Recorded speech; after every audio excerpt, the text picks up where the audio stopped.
உலகம் மாறிக்கொண்டிருக்கிறது. நமது அறிவியலும் வளர்ந்து கொண்டிருக்கிறது. இதுவரை நீங்கள் கேட்டிராத, பார்த்திராத ஆச்சரியமான தகவல்களுடன் உங்களை சந்திப்பதில் தி ஷிஃப்ட் சேனல் மகிழ்ச்சியடைகிறது. ஆயிரக்கணக்கான வருஷங்களா மனித குலம் இந்த இரவு வானத்தை பார்க்கும்போதெல்லாம் அங்க ஒரே ஒரு கம்பானியனை தான் பார்த்திருக்கோம். அந்த ஒற்றை நிலவு தான் பூமியோட தனிமைக்கு ஒரு பெரிய பிணைப்பா இருந்தது. ஆனா 2026ஓட ஆரம்பத்துல ஒரு மிகப்பெரிய ட்விஸ்ட் காத்துக்கிட்டு இருந்தது. ஹவாயில இருக்கிற பான்ஸ்டாஸ் அப்சர்வேட்டரி அவங்களோட ரேடார்ல ஒரு விசித்திரமான பிளிப்ப நோட்டீஸ் பண்ணாங்க. விஞ்ஞானிகள் ஆச்சரியப்படுற மாதிரி பூமியோட ஆர்பிட்ல ஒரு புதிய ஆப்ஜெக்ட் கச்சிதமா லாக் ஆகியிருந்தது. எஸ், நமக்கு திடீர்னு ஒரு செகண்ட் மூன் கிடைச்சது. இந்த தகவல் சயின்டிபிக் கம்யூனிட்டியை ரெண்டா பிரிச்சது. 2026 PT-1ன்னு பெயர் வைக்கப்பட்ட இந்த மர்மமான ஆப்ஜெக்ட் தற்செயலா பூமிக்கு பக்கத்துல வந்த ஒரு ரோக் ஆஸ்ட்ராய்டா, இல்ல மில்லியன் கணக்கான மைல்களுக்கு அப்பால இருந்து நம்ம கிரகத்தை கண்காணிக்க அனுப்பப்பட்ட ஒரு ஆர்டிஃபிஷியல் அப்சர்வரா? இந்த 2026 PT-1 பூமியோட கிராவிட்டி மெக்கானிக்ஸ் எப்படி ஒர்க் ஆகுதுன்னு புரிஞ்சுக்க ஒரு ரேர் வாய்ப்பை நமக்கு தந்திருக்கு. நம்ம ஆர்பிட்டல் பாத் நமக்கே தெரியாம வர்ற டிரான்சியன்ட் ஆப்ஜெக்ட்ஸ்க்கு ஒரு கலெக்ஷன் பாயிண்டா இருக்கிறத இது உறுதிப்படுத்துது. இந்த 2026 PT-1 பார்க்க ரொம்ப சின்னதுதான். கிட்டத்தட்ட ஒரு பெரிய பேசஞ்சர் வேன் சைஸ்ல தான் இருக்கு. ஆனா இந்த சின்ன விஷயம் ஆஸ்ட்ரோனாமர்ஸ் மத்தியில மிகப்பெரிய குழப்பத்தை கிளப்பியிருக்கு. ஆஸ்ட்ரோனாமி உலகத்துல இத டெம்பரரிலி கேப்சர்ட் ஆப்ஜெக்ட் அல்லது டிசிஓன்னு சொல்றாங்க. அதாவது ஒரு விண்பொருள் ஒரு கிரகத்தோட கிராவிட்டி பிடியில கொஞ்ச காலம் சிக்கி அப்புறம் மறுபடியும் விண்வெளியில எஸ்கேப் ஆகி போற ஒரு தற்காலிக விருந்தினர் தான் இந்த டிசிஓ. சாதாரண விண்கற்கள் பூமியை தாண்டி வேகமா போயிடும். ஆனா இந்த 2026 PT-1 நம்ம ஈர்ப்பு பிடியில சிக்கி ஒரு லூப்பிங் விசிட்டரா மாறிடுச்சு. ஆனா அதோட பாத்தைய கொஞ்சம் க்ளோஸா கவனிங்க. நேச்சுரலான விண்வெளி பாறைகள் எப்பவுமே ஸ்மூத்தான நீள்வட்ட பாதையில தான் நகரும். ஆனா 2026 PT-1 அப்படி கிடையாது. அதோட ட்ரஜெக்டரியில ரொம்பவும் துல்லியமான மெக்கானிக்கல் மூவ்மெண்ட்டை போன்ற ஷார்ப் அட்ஜஸ்ட்மெண்ட்ஸ் இருக்கு.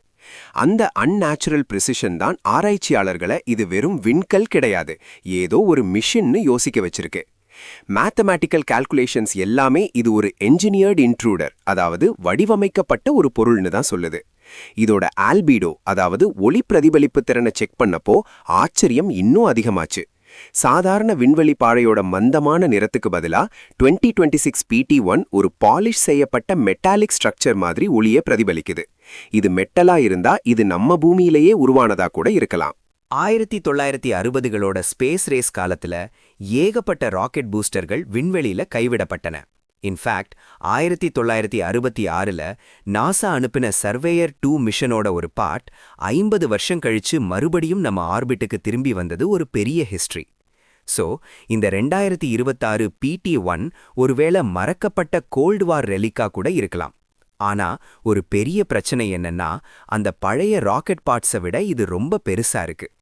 இந்த சைஸ் டிஸ்கிரபன்சி தான் இது தற்காலத்தை சேர்ந்த ஒரு ரகசிய பொருளா இருக்குமோங்கிற சந்தேகத்தை கிளப்புது.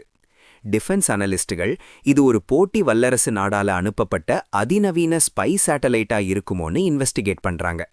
இது பழைய காலத்து எச்சமா இருந்தாலும் சரி, இல்ல மாடர்ன் உளவு கருவியா இருந்தாலும் சரி, ஒரு விஷயம் மட்டும் கிறிஸ்டல் கிளியர்: நம்ம ஆர்பிட் ரகசியமான மிலிட்டரி ஹார்ட்வேர்களோட சைலண்ட் டம்பிங் கிரவுண்டா இருக்கு. இந்த ஆப்ஜெக்டோட ஹார்ஸ் ஷூ ஆர்பிட் பாதையை கவனிச்சா இது பூமிக்கும் நிலவுக்கும் இடையில ஒரு காம்ப்ளெக்ஸ் யூ-ஷேப்டு ரூட்டை ஃபாலோ பண்ணுது. இயற்கையான ஒரு விண்வெளி குப்பை இவ்வளவு கஷ்டமான பாதையை மெயின்டைன் பண்றது கிட்டத்தட்ட இம்பாசிபிள். இந்த டெலிபரேட் நேச்சர் தான் பிரேஸ்வெல் ப்ரோப் தியரியை மறுபடியும் பேச வச்சிருக்கு. ஒரு பிரேஸ்வெல் ப்ரோபுங்கிறது ஏலியன் நாகரிகங்கள் நம்மளை கண்காணிக்க அனுப்பக்கூடிய ஒரு ஆட்டோமேட்டட் ரோபாட்டிக் சென்டினல். இந்த தியரிப்படி இந்த ஆய்வுக் கருவிகள் நம்மகிட்ட நேரடியா பேசாது. அவை இருட்ல அமைதியா காத்துக்கிட்டு நாம ஒரு குறிப்பிட்ட டெக்னாலஜிக்கல் லெவல அடையிற வரைக்கும் நம்மள மானிட்டர் பண்ணும். ஒருவேளை இந்த ஹைபாத்திசிஸ் உண்மையா இருந்தா 2026 PT-1 ஒரு காஸ்மிக் ட்ரிப்வயர் மாதிரி நம்மளோட ஒவ்வொரு அசைவையும் ரெக்கார்ட் பண்ணி அதை டிசைன் பண்ண ஏதோ ஒரு சக்திக்கு ரிப்போர்ட் பண்ணிக்கிட்டு இருக்குன்னு அர்த்தம். அதோட ஆரிஜினை தாண்டி இந்த மினி மூன் ஒரு பெரிய எக்கனாமிக் வாய்ப்பையும் நமக்கு தருது. ஏரோஸ்பேஸ் இன்ஜினியர்ஸ் இதை ஒரு லைவ் டெமான்ஸ்ட்ரேஷன் ஃபார் ஆஸ்ட்ராய்ட் மைனிங்கா பார்க்கறாங்க. இந்த மாதிரி ஒரு ஆப்ஜெக்டை ஹாலோ பண்ணி அதுக்குள்ள ஒரு ஸ்பேஸ் லேப் அல்லது ஆர்பிட்டல் ஃபியூவல் ஸ்டேஷனை நம்மளால உருவாக்க முடியும். இதோட ரா மெட்டீரியல் வேல்யூ மட்டும் சொன்னா நீங்க நம்ப மாட்டீங்க. இந்த சைஸ்ல இருக்கிற ஒரு மெட்டாலிக் ஆஸ்ட்ராய்ட்ல பில்லியன் கணக்கான டாலர் மதிப்புள்ள ரேர் எர்த் மெட்டல்ஸ், பிளாட்டினம் மற்றும் தங்கம் இருக்க வாய்ப்பிருக்கு. இதை சரியா பிடிச்சா அது ஒரு மிதக்கும் தங்கச் சுரங்கத்தை நமக்கு தரும். ஆனா இதை கேப்சர் பண்றது அவ்வளவு ஈஸி கிடையாது. ஒருவேளை இதோட ஆர்பிட் சிதைஞ்சு இது நம்ம அட்மாஸ்பியருக்குள்ள நுழைஞ்சா இது ஒரு மிகப்பெரிய கைனடிக் ஹசார்டா மாறிடும்.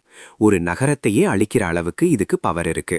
இந்த டியூவல் நேச்சர், அதாவது ஒரு பக்கம் மிகப்பெரிய லாபம், இன்னொரு பக்கம் மிகப்பெரிய ஆபத்து, இதுதான் உலக நாடுகளோட பாதுகாப்பு அமைப்புகளை 24 மணி நேரமும் இத கவனிக்க வைக்குது. இந்த பதற்றம் இப்போ மிலிட்டரி செக்டார்லையும் எதிரொலிக்க ஆரம்பிச்சிருக்கு. அமெரிக்காவோட US ஸ்பேஸ் ஃபோர்ஸ் மற்ற நாடுகள் இத ரிவர்ஸ் இன்ஜினியரிங் பண்றதுக்கு முன்னாடியே இத இடைமறிக்க பிளான் பண்றாங்க.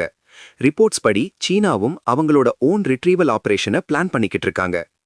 இந்த குளோபல் பவர்ஸ்க்கு 2026 PT1 வெறும் ஒரு ஆச்சரியம் மட்டும் கிடையாது. இது ஒரு மிகப்பெரிய இன்டெலிஜென்ஸ் சோர்ஸ்.